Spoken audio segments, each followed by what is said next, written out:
예, 여러분 오늘 9월 첫날입니다. 그죠? 9월 첫날인데 9월 첫날이 되면서 이제 아침 저녁으로 굉장히 무더웠던 날씨도 조금 사그라드는 것 같습니다. 가을이 되면 이제 많은 분들이 감수성이 좀 풍부해지잖아요. 네.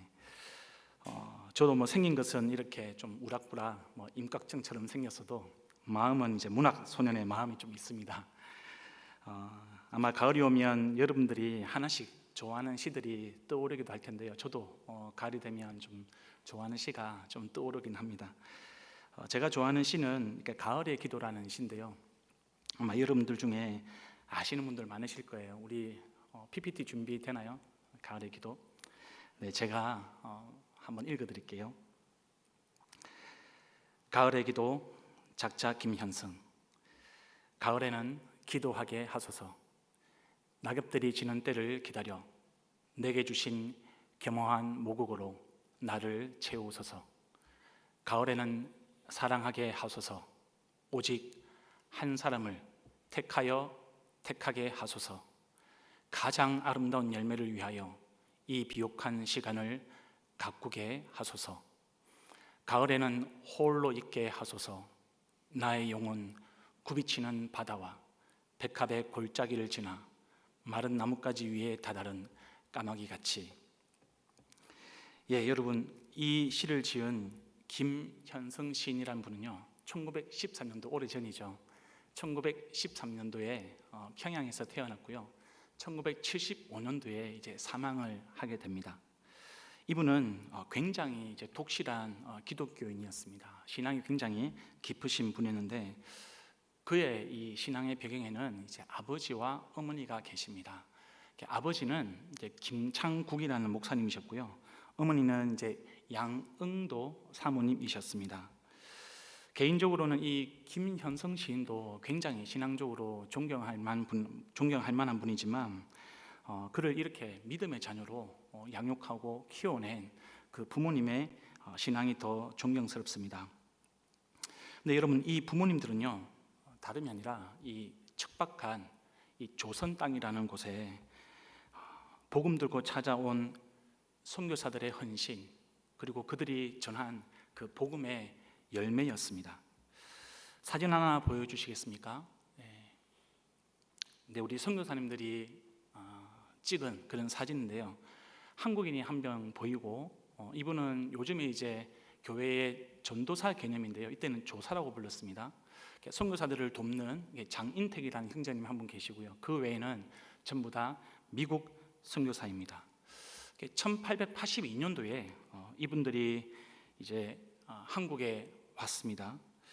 미국 남장로교에서 파송받은 7명의 선교사들이고요.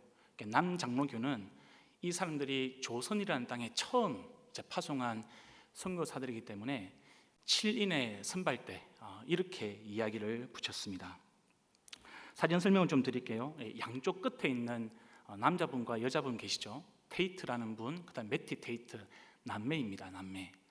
이 분들을 통해서 제가 방금 말씀드린 이 김창국 목사님의 가족이 이제 예수님을 영접하게 되었던 거죠.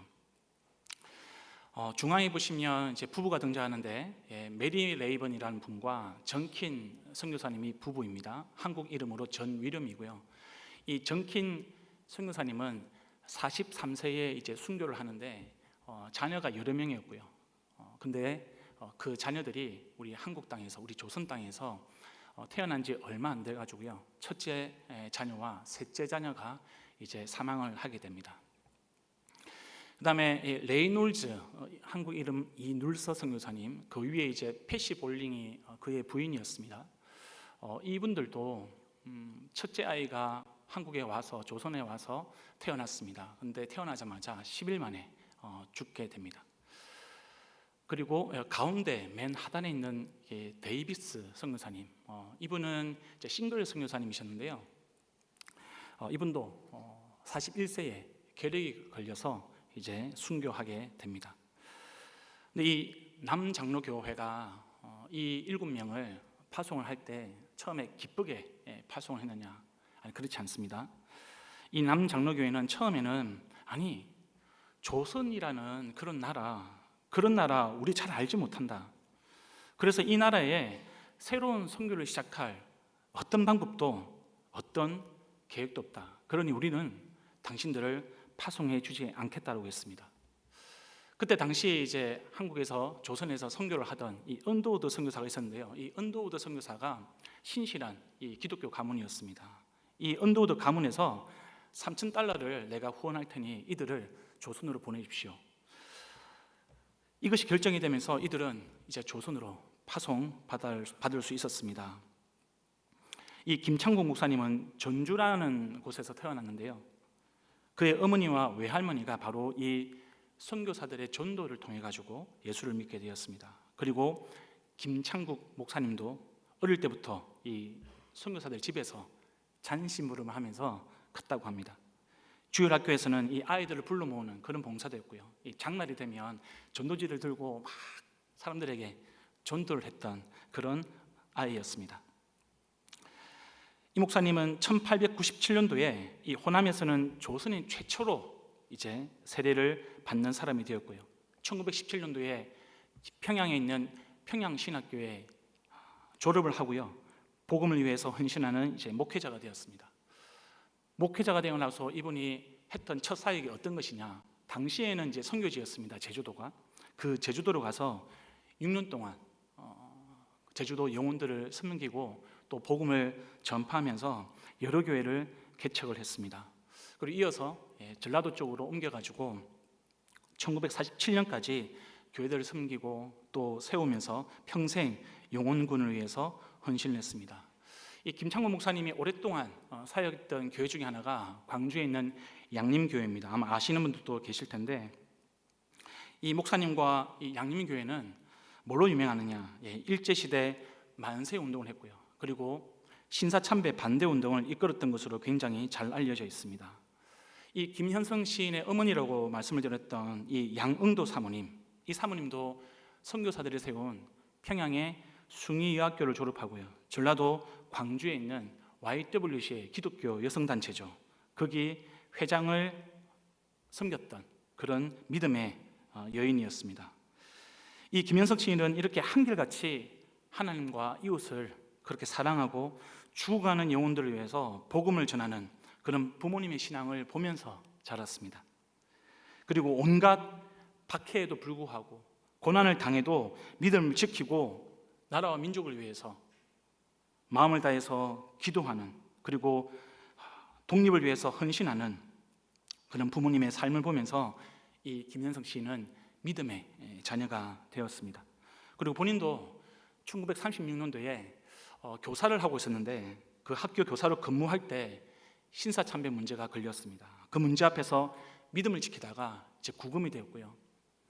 그리고 학교에서 결국 파면을 당했습니다. 이런 역사적인 내용들, 그런 배경들을 그가 지은 시 이 가을의 기도에 우리가 담아낸다면, 좀 각색해 본다면 저는 이런 내용도 넣어보고 싶습니다. 가을에는 전하게 하소서. 잃어버린 영혼들이 사망의 어두운 골짜기를 지나서 아버지의 품으로 돌아오도록. 여러분, 이 김창호 목사님과 양응도 사모님이 이렇게 믿음의 길을 가는 것, 그리고 이 김현성 시인이 이 부모님의 신앙을 물려받고요, 전수받고 이 고독한 인간, 그런 인간이라는 존재를 안으시는 하나님의 사랑을 전하는 시를 사람들에게 전하는 것, 이런 시인이 된 것은 당시의 선교사들이 땅끝이었던 조선으로 와서요 복음을 전했기 때문입니다. 마찬가지로 여러분, 오늘 우리가 읽은 이 성경 본문에서도 사도 바울은 이 로마서를 마무리하면서 로마 교회 성도들에게 마지막으로 이 영혼 구원의 중요성, 이 전도의 중요성을 강조하고 있는 겁니다. 첫 번째 우리 파트로 14절부터 17절까지 말씀을 우리 살펴보겠습니다. 14절을 보면 여러분, 나의 형제 자매 여러분으로 시작합니다. 나의 형제 자매는 로마 교회 성도들이었습니다. 근데 여러분, 이 사실을 아십니까? 바울은 로마 교회 성도들요 본 적이 없습니다. 한 번도 만난 적이 없습니다. 그냥 그 로마 교회 성도들이 어떻게 신앙생활을 하고 있다 이렇게 들었을 뿐입니다. 그런데도 지금 그는 로마 교회 성도들 향해서 당신들은 나의 형제입니다. 당신들은 나의 자매입니다. 이렇게 표현하고 있습니다. 이것은 그냥 인사치레로 로마 교회 성도들이 듣기 좋으라고 말하는 것일까? 아니, 그것이 아니라 로마서 1장에도 잘 나와 있듯이 바울은 정말 진심으로 이 로마 교회 성도들을 믿음의 형제, 믿음의 자매로 받아들였던 거죠. 생각했던 겁니다. 그래서 여러분, 그들을 방문하고 싶어 했고요. 믿음으로 서로 격려하고 전도의 사명을, 주님께 받은 그 사명을 함께 감당하고 싶어 했습니다. 우리가 여러분 이렇게 같은 믿음의 공동체 안에서 형제, 자매가 된다는 것은 그냥 우리가 웃으면서 그냥 호칭만, 형제님, 자매님, 주고받는 관계가 아니라는 것. 예, 우리가 그것도 중요하죠. 우리가 인사할 때 친근하게 인사하는 것 중요합니다. 그런데 여러분, 주 안에서 우리가 형제와 자매가 된다는 것은 그 이상의 의미를 가지고 있다는 겁니다. 사랑으로 서로 방문하는 겁니다. 사랑으로 서로 격려하고요, 믿음으로 응원하는 것, 위로하는 그런 관계라는 뜻이죠.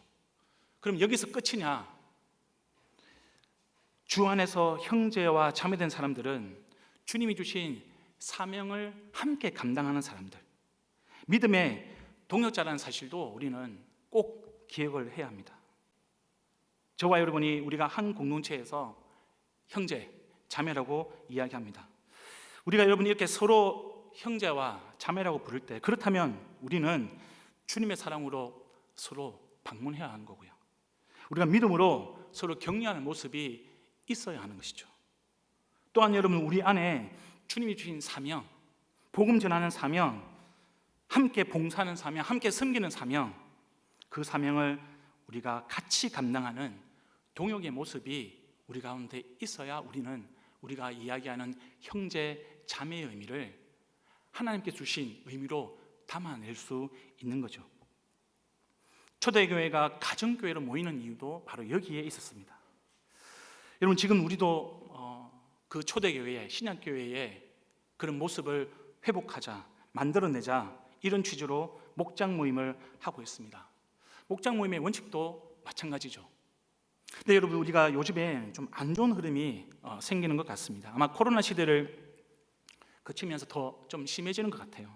아직은 뭐 일부적인 그런 분위기긴 하지만 이 장소를 우리가 빌려서 목장 모임 하는 것, 가정에서 목장 모임 하는 것, 이것을 좀 부담스러워하고 좀 불편해하는 그런 분위기가 좀 있습니다. 그래서 여러분, 좀 보면 카페라든지 이런 외부 식당을 찾아가서 약식으로 모이는 경우가 조금씩 늘고 있는 것을 보게 됩니다. 우리가 뭐 건강의 이유라든지 또 휴가라든지 여행이라든지 이렇게 부득이한 경우에 이런 모임을 가질 수 있습니다. 때로는 우리가 분위기를 전환하기 위해서 이런 기회들을 좀 활용할 수도 있겠죠. 근데 여러분, 우리가 간식을 주식처럼 먹어서는 안 되는 거죠. 우리의 원칙은 말씀대로 서로 교제하고요, 떡을 떼면서 기도하기를 전혀 힘쓰는 것, 말씀대로, 이것이 우리의 원칙인 겁니다. 그것을 원칙으로 우리는 서로 방문하고요, 믿음으로 서로 격려하는 것이죠. 만약에 여러분, 카페라든지 식당에서 우리가 서로의 고민을 이야기하고 아픔을 진솔하게 나누고요, 기도 제목을 나눌 수 있고, 또 마음을 다해서 우리가 함께 찬양하고 또 눈물로 서로를 위해서 합심해서 우리가 기도할 수 있다면 그게 문제가 되겠습니까? 카페에서 모이든 식당에서 모이든 우리가 이런 초대교회의 모습을 가질 수만 있다면 그게 뭐가 문제가 되겠습니까? 그런데 그렇게 할 수가 없는 것이죠. 혹시 된다라고 주장하시는 분들, 우리의 생각과 고집을 좀 내려놓고요, 우리는 말씀에 순종하는 것이 중요합니다. 우리가 주 안에서 진정한 형제와 자매의 관계를 만들어가기를 축복합니다. 바울은 지금 이 로마 교회 성도들이 마음에 선함이 가득하다라고 이야기합니다. 로마 교회 성도들이 온갖 지식이 넘친다라고 이야기합니다. 서로가 고민할 능력이 있다라고 이야기하고 있습니다. 근데 여러분, 바울은 이제 하나님이 자신에게 주신 은혜를 힘입어서 그런 로마 교회 공동체가 꼭 기억해야 할 것이 있다라고 당부하고 있습니다. 바로 이 은혜가 어떤 것일까? 재물이 많은 걸까요? 아니면 아픈 곳이 없는 그런 튼튼한 육체를 이야기하는 걸까요? 건강을 이야기하는 걸까요? 아니면 좋은 직장일까요? 높은 지위일까요? 예, 맞습니다. 물론 그런 것도 이렇게 넓은 의미에서 보면 우리 은혜에 속하는 것들입니다. 근데 여러분, 지금 바울이 말하는 이 은혜의 본질은 구원의 은혜입니다. 내가 예수님을 통해서 구원받은 것, 그 구원의 은혜가 지금 바울이 말하는 은혜라는 거죠. 그리고 바울은 이어서 이야기합니다. 하나님께서 자신에게 이 구원의 은혜를 베풀어 주신 목적이 있다라고 명확하게 우리에게 이야기해 주고 있습니다. 16절입니다. 여러분, 우리 함께 좀 읽었으면 좋겠는데요. 함께 읽습니다. 시작. 하나님께서 이 은혜를 내게 주신 것은 나로 하여금 이방 사람에게 보내심을 받은 그리스도 예수의 일꾼이 되게 하여 하나님의 복음을 전하는 제사장의 직무를 수행하게 하시려는 것입니다. 그리하여 이방 사람들로 하여금 성령으로 거룩하게 되게 하여 하나님께서 기쁨으로 받으실 제물이 되게 하시려는 것입니다.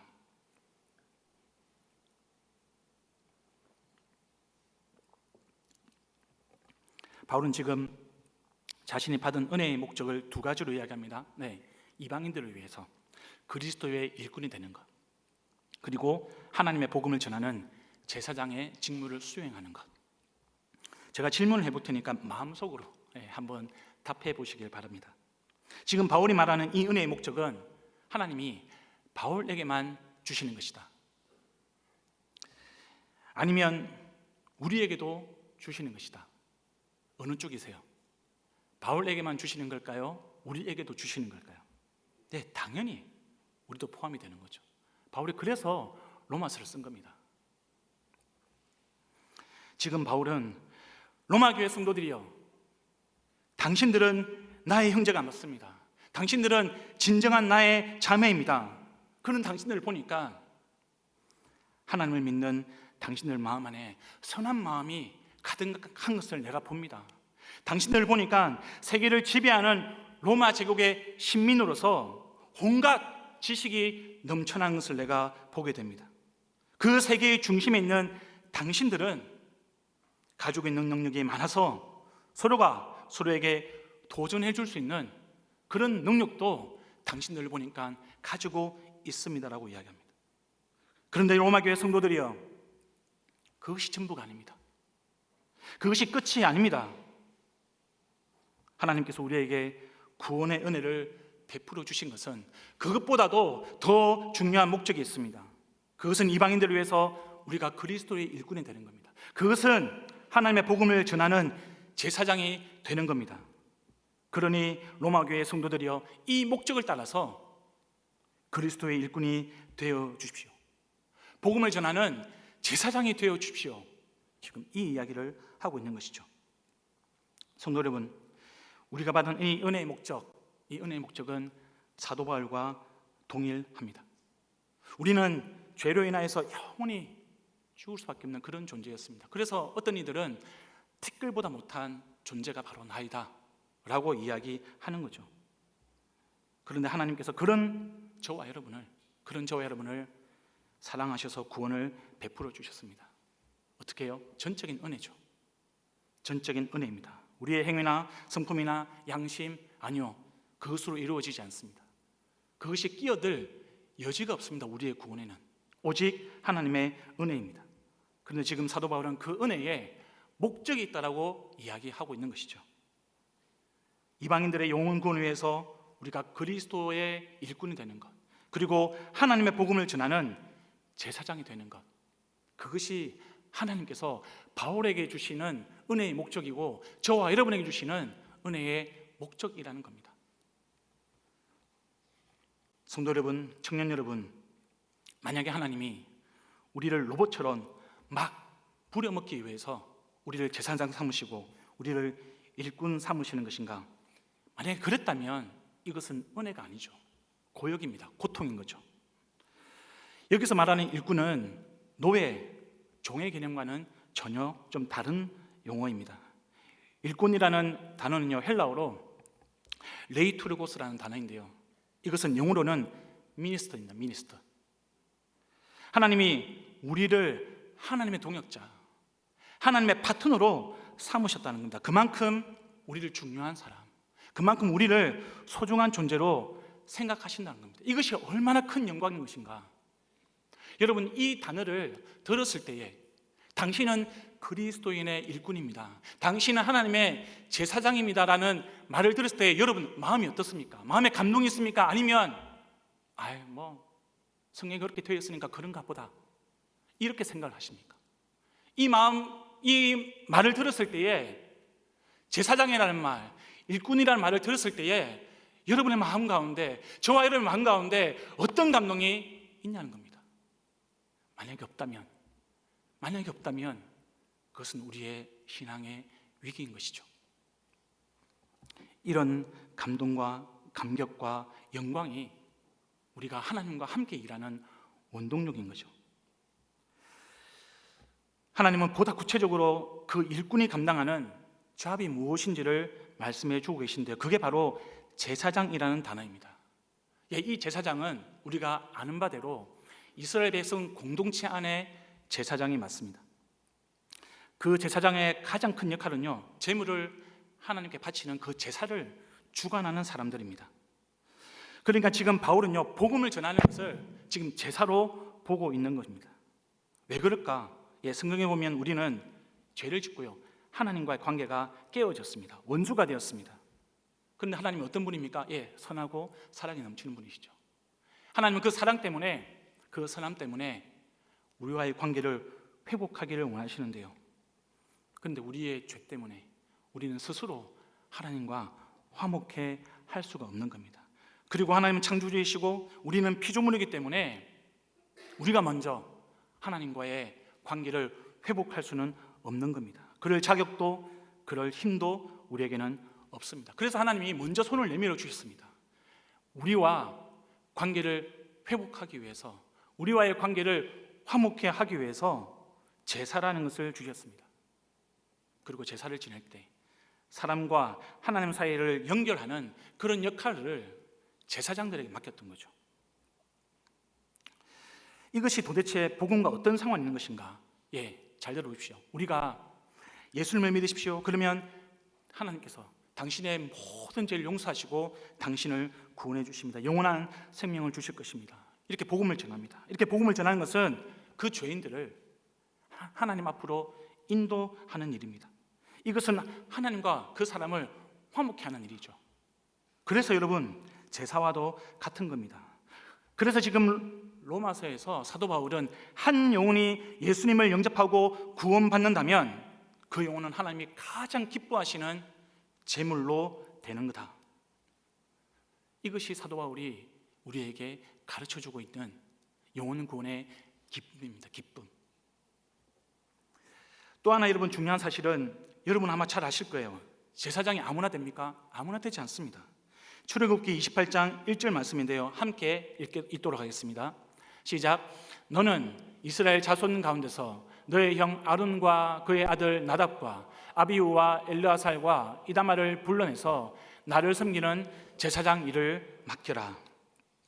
제사장이 어떤 사람입니까? 온 우주 만물을 창조하시고 통치하시는 하나님, 온 세상을 주관하시는 하나님, 그 지존하신 하나님을 받들어 섬기는 사람입니다. 예전에 왕이 별것 아닌 사람을 신하시키면 그 신하는 이렇게 하죠. 제가 분불쇄신하여서 왕을 섬기겠나이다. 지금 하나님과 우리와의 관계는 그것보다 더 심한 거죠. 벌레보다 못한, 티끌만도 못한 우리를 하나님의 동역자, 하나님의 제사장으로 삼아 주신 겁니다. 우리를 높여주신 거죠. 우리의 신분이 완전히 뒤바뀐 겁니다. 180도 달라졌습니다.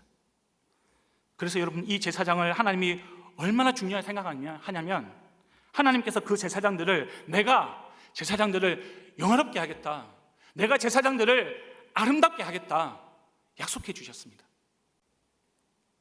제사장 일 아무나 하는 게 아닙니다. 하나님이 특별하게 구별해가지고요, 부르신 사람, 그 사람만이 감당하는 거죠.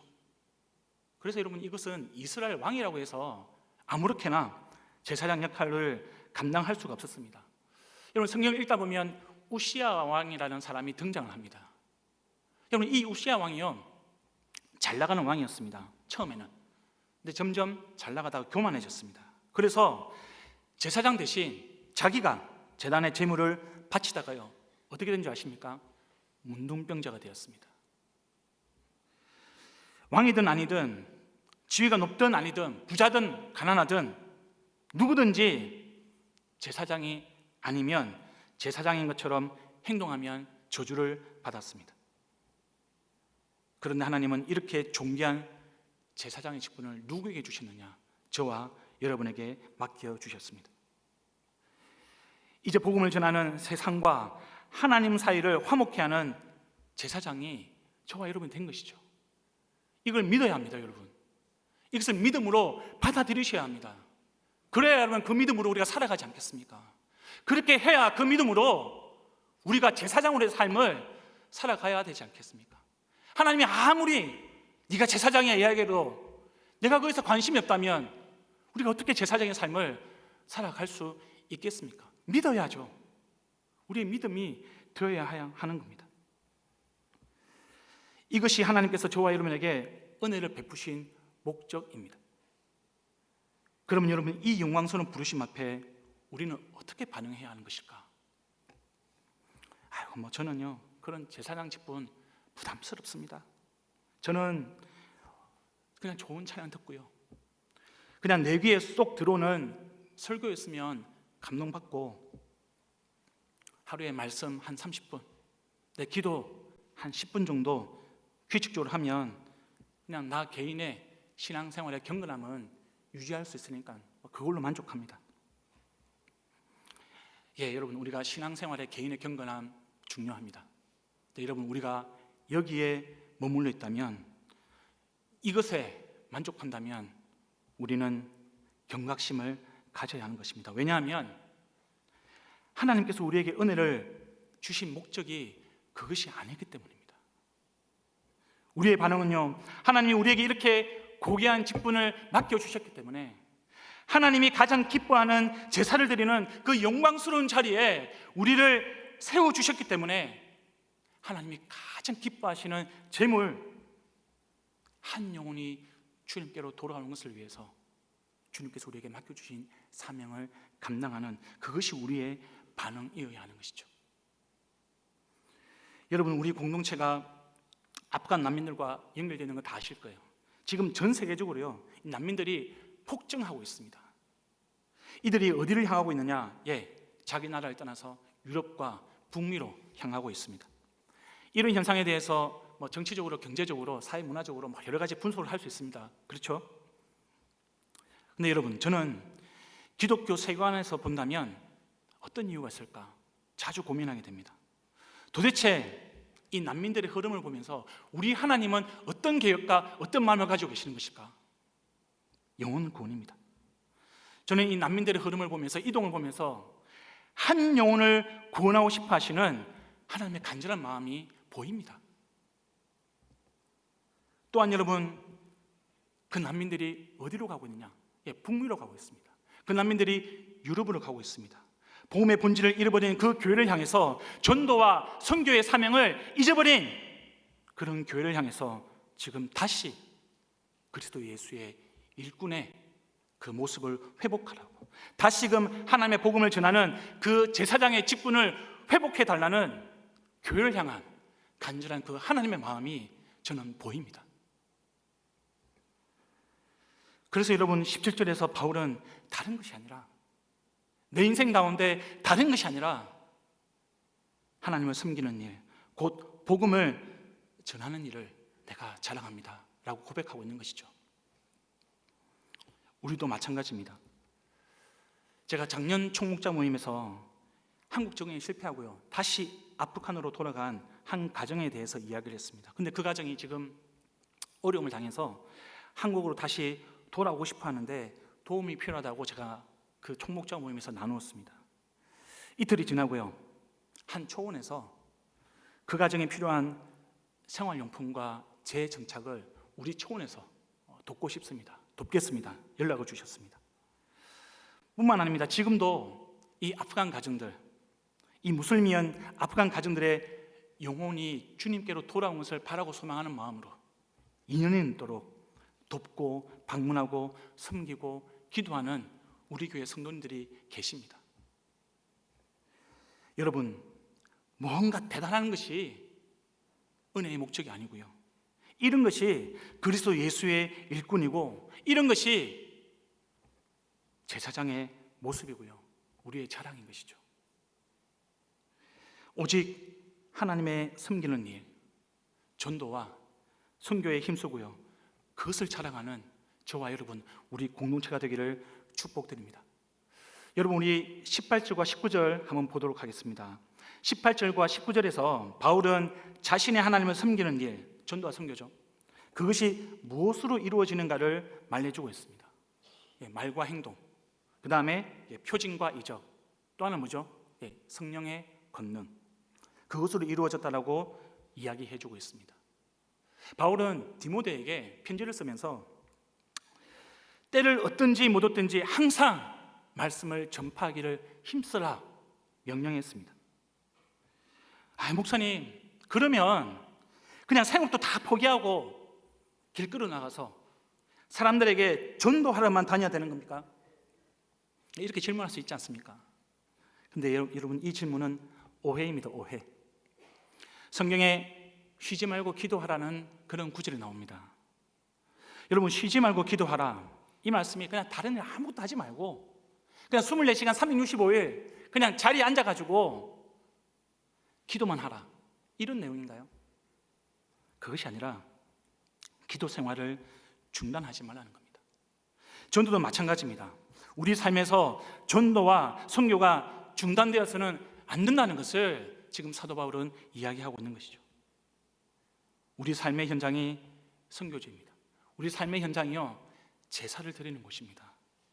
우리의 가족, 우리가 만나는 이웃, 우리가 함께 일하는 동료, 나의 친구들, 하나님이 기쁨으로 받으시는 제물이라는 겁니다. 혹시 전도와 선교가 중단된 분이 계십니까? 영혼을 품는 것에서 시작하시면 됩니다. 혹시 품을 영혼이 없습니까? 내 주변을 살펴보니까 다 예수 믿어, 다 교회 다녀, 나의 교제권 가운데, 나의 생활권 가운데 도대체 불신자를 만날래야 만날 수가 없습니다. 여러분, 그러면 무엇부터 시작해야 될까요? 하나님께 기도해야 되죠. 하나님, 내가 품을 영혼이 없습니다. 품을 영혼을 나에게 만나게 해 주십시오. 하나님, 내가 주의 말씀을 전하고 싶은데 그 말씀을 전할 수 있는 한 영혼을 만나게 해 주십시오. 그 기도부터 시작하는 겁니다. 왜냐하면 전도와 선교는요, 기도에서 시작하기 때문에 그렇습니다. 한편으로 여러분, 우리는 이 전도에 대해서 그냥 안 믿는 사람 한 사람 앉혀놓고, 자, 잘 들어보십시오. 하나님이 세상과 인간을 만드셨습니다. 창조하셨습니다. 그런데 인간을 지어서 타락했습니다. 어떻게 하죠? 하나님이 인간을 구원하기 위해서 독생자 예수님을 보내주셨습니다. 그분이 십자가에서 죽으시고 부활하셨습니다. 그분이 모든 우리의 죄를 해결해 주셨습니다. 이제 예수를 믿으면 구원받습니다. 근데 예수님 안 믿으면 어떻게 될까요? 지옥 갑니다. 자, 형제님, 자매님, 예수님을 믿고 천국 가시겠습니까? 아니면 예수님을 안 믿고 지옥 가시겠습니까? 이렇게 말로 전하는 게 그냥 전도라고 생각하는 경향이 우리에게는 있습니다. 말로 복음을 전하는 것, 전도가 맞죠. 근데 문제는 그것이 전도의 전부가 아니라는 겁니다. 전도의 한 부분일 뿐이죠. 바울은 지금 자신의 전도가 말로만 이루어진 것이 아니라요, 행동, 표징, 이적, 성령의 권능으로 이루어졌다라고 말합니다. 행동은 여러분 헬라어로 에르곤인데요, 이것은 나의 하는 일, 나의 과업, 이것을 포함하고 있습니다. 그러니까 우리의 생업, 내가 하는 일을 통해서 복음을 전하는 거죠. 표징은 무엇입니까? 헬라어로 세메이온이라는 단어인데요, 인간이 따라 할 수 없는 일을 통해서 메시아이신 예수님을 나타내는 겁니다. 이적은 헬라어로 테라스입니다. 그냥 보통 초자연적인 그런 사건을 말합니다. 성령의 권능은요, 성령 하나님이 행하시는 모든 역사를 말합니다. 그러니까 하나님께서 나를 통해서 이루어내시는 모든 역사, 나의 말, 나의 생각, 나의 태도, 나의 성품, 이것이 성령 하나님에 의해서 좌지우지 될 때에 나타나는 그런 모든 것들, 그런 역사들, 그것이 성령의 권능입니다. 여기서 여러분 우리가 분명히 알아야 하는 것은 이런 역사들이 어디에서 일어나냐는 거죠. 성경을 보니 예수님과 사도들이요, 복음을 전하는 현장에서 이런 역사들이 가장 많이 일어나더라는 것을 기록을 통해서 우리는 알 수 있습니다. 복음서와 여러분 사도행전을 보십시오. 병든 자가 낫고 문둥병 자가 고침을 받고요, 눈문 자가 눈을 뜨고 귀신 들린 자가 귀신이 나가는 그런 역사들이 언제 일어나느냐? 전부 복음을 전하는 데서 일어났다는 겁니다. 그럼 지금은 다릅니까? 아니요, 마찬가지입니다. 복음이 전파되는 곳에 성령님이 역사하십니다. 다만 여러분, 예수님이 이제 구원의 사역을 완성하셨기 때문에, 그리고 승천하셨기 때문에 새로운 표정은 요구되진 않습니다. 근데 이것과 관련해 가지고요, 드릴 말씀이 있습니다. 의술이나 과학기술이 발달하면서 옛날에는 특별한 기적이었는데 이것이 이제는 일반적인 역사, 또 일반적인 은사 쪽으로 많이 넘어왔습니다. 그렇다고 해서 변화가 있느냐? 아니요, 변함이 없습니다.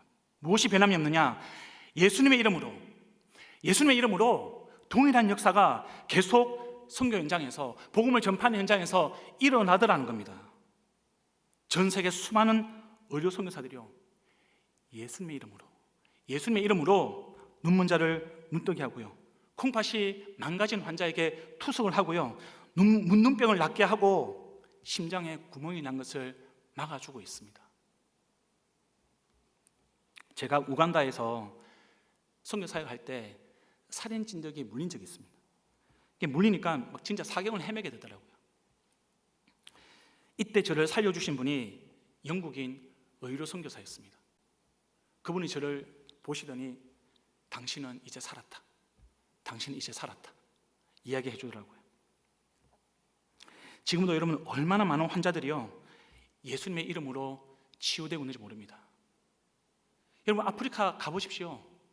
아프리카에서 백내장에 걸리면 치료받지 않으면 실명합니다.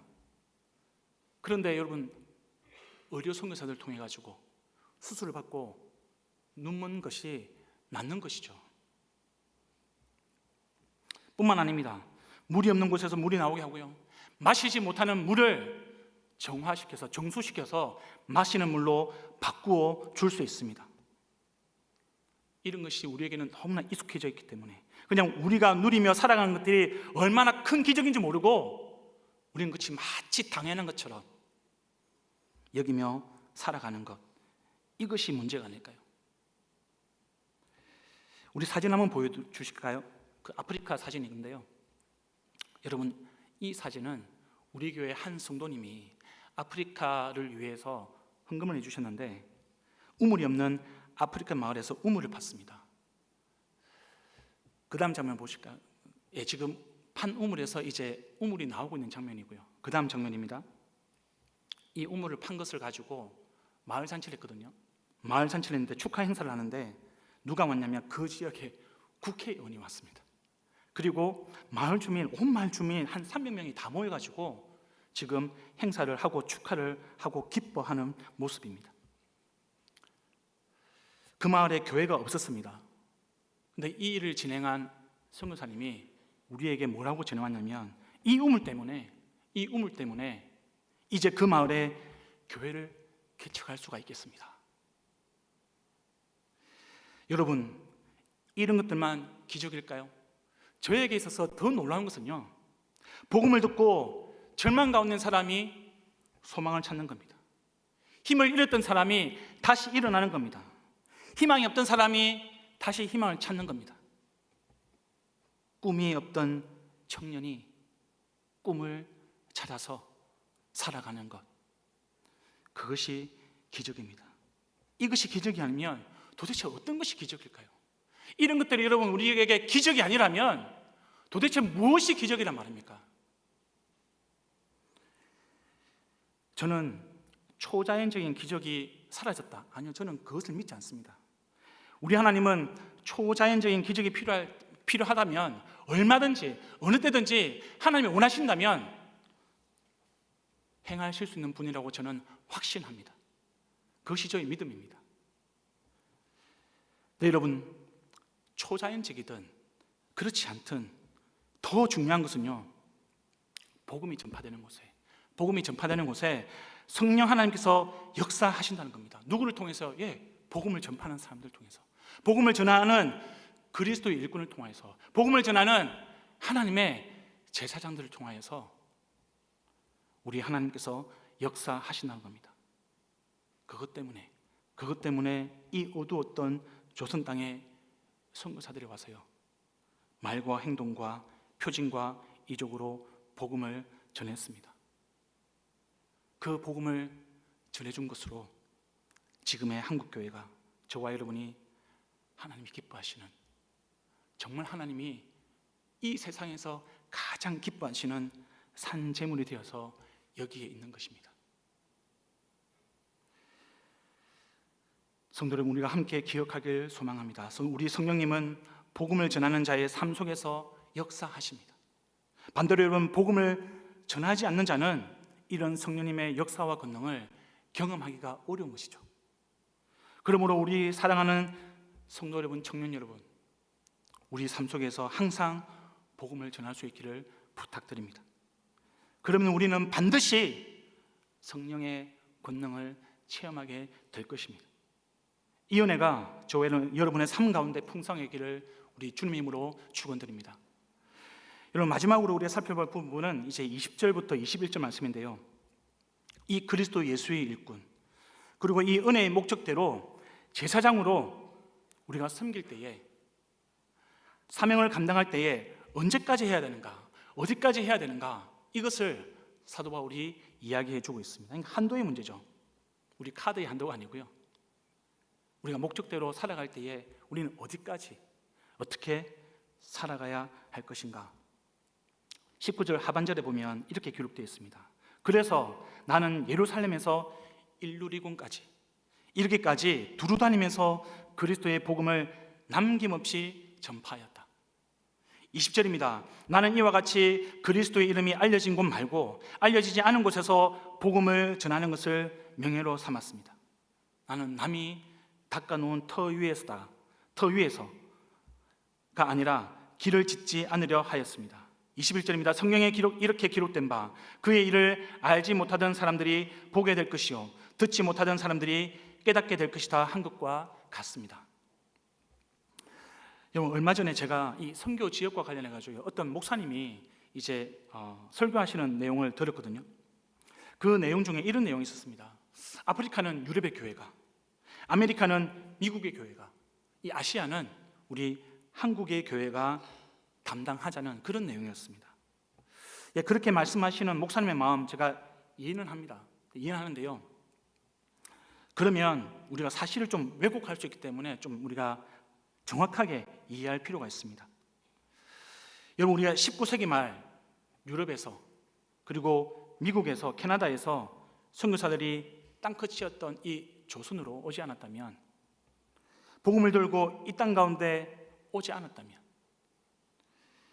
아프리카에서, 아메리카에서 멈추었다면 우리는, 한국교회는 어떻게 되었을까? 아마 저와 여러분이 이 자리에 없을 가능성도 매우 큽니다. 여러분, 한국 선교사가 아시아에 편중되어 있다는 것, 이것은 장점이 아니고요, 우리가 내세울 것이 아니라 꼭 풀어야 할 그런 숙제와도 같습니다. 이건 저의 개인의 주장이 아니고요, 대다수의 선교 전문가들이 똑같이 생각하고 알고 있는 내용입니다. 작년까지 우리 한국교회가 파송한 한국 국적의 장기 선교사가 174개국에 한 22,000명 정도 됩니다. 줄고는 있지만 이게 통계에 안 잡히는 선교사들까지 포함하면 아마 조금 더 많을 것 같습니다. 근데 이 22,000명의 선교사들의 분포도를 보니까 아시아에 한국을 포함해서요 58.6%, 북미 지역, 캐나다와 미국이죠 10.6%, 유럽에도 꽤 많습니다 8.7%. 그 다음에 아프리카가 8.4%, 중남미가 4.5%고요. 중동이 4.5%입니다. 그리고 남태평양 지역이 3.1% 순입니다. 그러니까 아시아, 북미, 유럽 이 지역 빼고 나머지 지역은 20% 미만이에요. 숫자가 좀 뒤바뀌어야 되는 거죠. 아프리카, 중남미, 중동 이 지역이 더 많아져야 되고요. 아시아, 북미, 유럽 여기에 있는 선교사님들이 좀 줄어들어야 되는 거죠.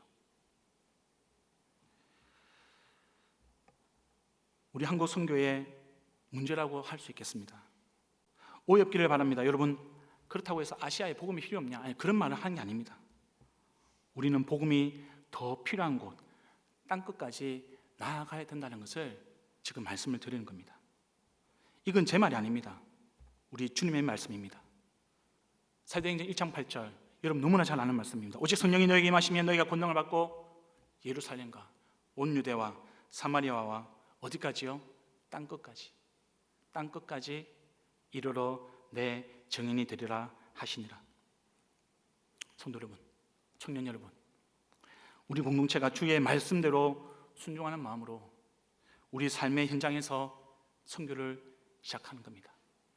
그리고 주님이 보내시는 땅끝까지, 주님께서 가라 하시는 곳까지 우리는 복음의 증인이 되어서 가야 하는 것이죠.